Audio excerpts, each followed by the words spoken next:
Cette vidéo a été publiée le 3 novembre 2025 sur Facebook, alors que les combats avaient déjà commencé autour de la ville de Pokrovsk, dans l'est de l'Ukraine.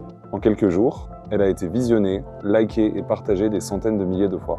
D'après le texte qui l'accompagne, elle montre un jeune soldat ukrainien de 23 ans, sanglotant à l'arrière d'un véhicule militaire en partance pour le front. Mais ces images sont fausses. Elles ont en fait été générées par intelligence artificielle. Nous avons utilisé des recherches d'images inversées pour retrouver la source originale de la vidéo. Comme des dizaines de clips similaires, celle-ci a été publiée par un seul et même compte sur TikTok, qui a depuis été supprimé. Sur certaines, on aperçoit le filigrane de Sora, l'application de création vidéo par IA de la société OpenAI, qui possède également le chatbot ChatGPT. Nous avons aussi remarqué que le visage de ce prétendu soldat apparaissait ailleurs sur Internet. Grâce à un logiciel de reconnaissance faciale, nous avons pu remonter jusqu'à son véritable propriétaire. Il s'agit en fait d'un streamer de nationalité russe dont le visage a été utilisé sur la vidéo.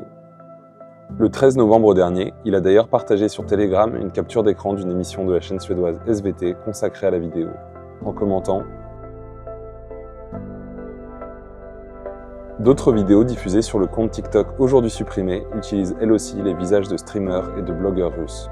L'un d'eux, Alexei Goubanov, streamer russe établi aux États-Unis, a réagi sur YouTube à l'une des vidéos utilisant son visage, en commentant « Bien sûr que ce n'est pas moi ». Mais ce n'est pas le seul compte à partager des vidéos virales de soldats ukrainiens générés par IA. Ce réel, publié le 11 novembre, prétend montrer des soldats en train de déserter la ville de Pokrovsk.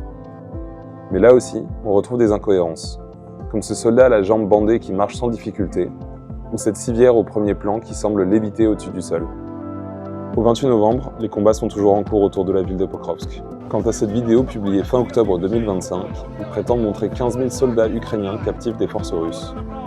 Mais là aussi, on aperçoit parfois le filigrane de Sora et des visages étrangement déformés, typiques de la création par IA. L'AFP a retrouvé et analysé des vidéos similaires dans plus de 8 langues, sur la plupart des réseaux. Avec des variantes selon les pays, comme ces dizaines de vidéos de soldats brésiliens soi-disant engagés en Ukraine, générées et diffusées par un compte spécialisé en création de vidéos IA.